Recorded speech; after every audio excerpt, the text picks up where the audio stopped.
Ms. Ewert, let me come to you first. Now, you are in Hamburg, which is where the next G20 summit will be held, and both leaders have spoken that they pay attention for this summit to be productive, constructive, and can build on consensus. How important do you think that is for the relationship between Europe and Russia and for G20 as a whole?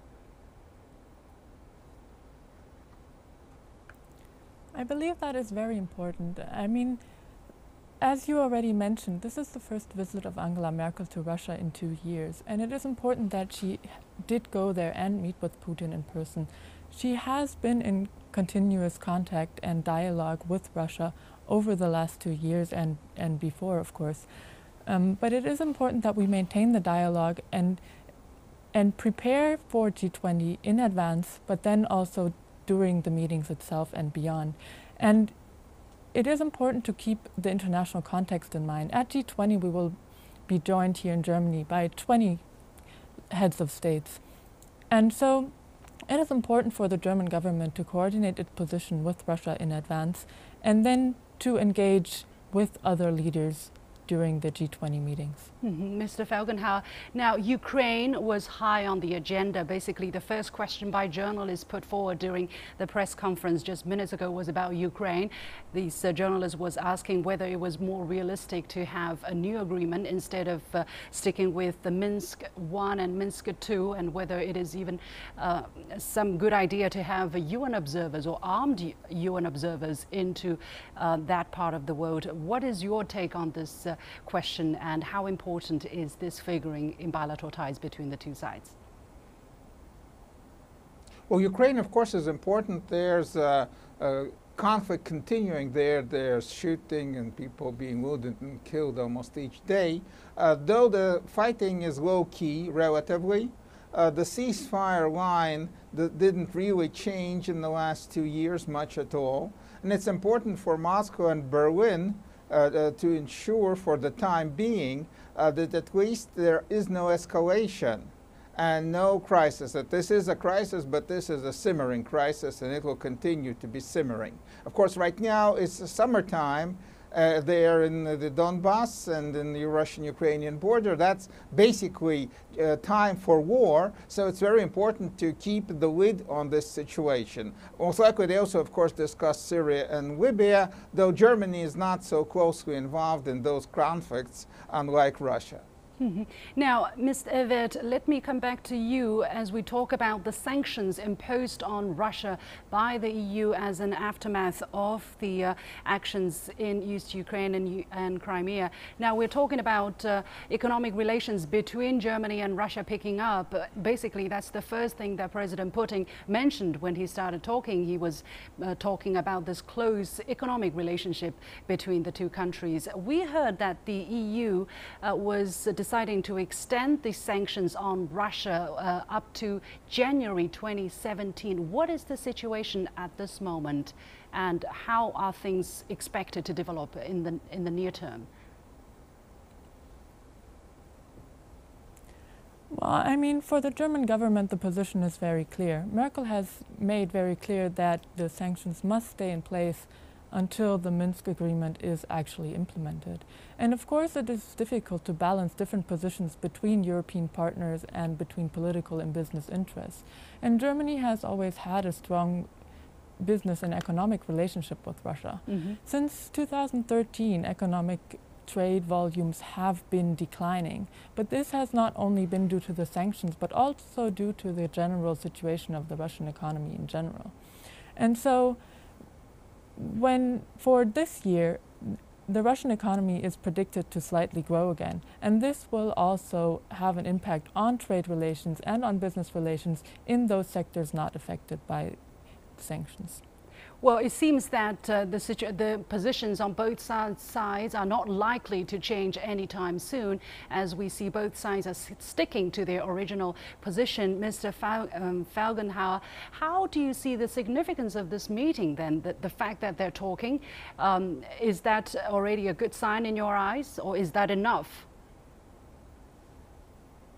Well, talking, of course, is always better than not talking, though, of course, Russia and Germany do talk a lot, and there are other politicians in Moscow and especially in Berlin who are more friendly to the Russian point of view. And there is a very specific and very important issue on the table. That's the so-called Nord Stream 2 gas pipeline. German business is very much supporting it and ready to pay for it. Russia is more or less ready to begin building it to supply natural gas through this pipeline and not through Ukraine to Europe. But there are problems. Denmark and most maybe also Sweden may block the building. And Moscow is expecting that Berlin is going to lobby for it and put pressure on Copenhagen and on Stockholm to allow the building of this pipeline. And it's known that quite a number of German politicians in the ruling coalition support it. But Chancellor Merkel, apparently, she supports it, but lukewarm. And so Moscow would be expecting and telling her that she has to join the lobbying effort and really put her weight in as the most serious politician in Europe right now to put pressure to allow this pipeline. This is a multi-billion project that Russia wants very much, economically and also politically. Because that means that Ukraine can be put out of the equation. Yeah, Ms. Ewert, why is Chancellor Angela Merkel has been lukewarm about it? Is that because she is unwilling to do it, or she's pulled by the kind of public opinion or by the constituencies that she has really to rely on at this moment? Well, I think both play a role. We have elections coming up in Germany this fall, and so I think she will be very worried about how to deal with this issue ahead of the elections. But it's also an issue of bringing European partners together and finding a constructive way to engage with European partners, not only on this issue, but also on other issues. So I think she has to take all these different aspects into account, and she will try to lobby, at least to a certain extent, and to find a compromise that bridges the different interests. The personal styles and the personal relationship between these two is kind of entertaining the international press. I don't know what is the talk in Germany. Are the German press also interested in the personal rapport between these two? Why is there so much talk about whether they connect or whether they don't? Well, I believe to a certain extent, it's because it is a bit of a contrast to what we have seen before. Former German Chancellor Gerhard Schröder is said to have a very close friendship with Vladimir Putin, and that is definitely not the case with Merkel. Merkel does not like Putin's macho approach, but she is very aware of the context, and she understands that Germany needs a close relationship with Russia. And so while they might not like each other, they certainly do respect each other. And therefore, the relationship between Germany and Russia has been very steady. Mr. Felgenhauer, what is your take on this fascination about this personal chemistry between these two? They both grew up in in an environment where we understand that the communism was the rule of the day, but she later switched to the other side, whereas Putin is always lamenting on the collapse of the former Soviet Union. How is that playing into their current relationship at this moment and the relationship between these two countries at this moment? Well, of course, Vladimir Putin, during the Cold War Soviet times, served in GDR as a KGB agent, and Frau Merkel was there in the GDR. She grew up there. And she actually speaks some Russian because she was always interested in Russian.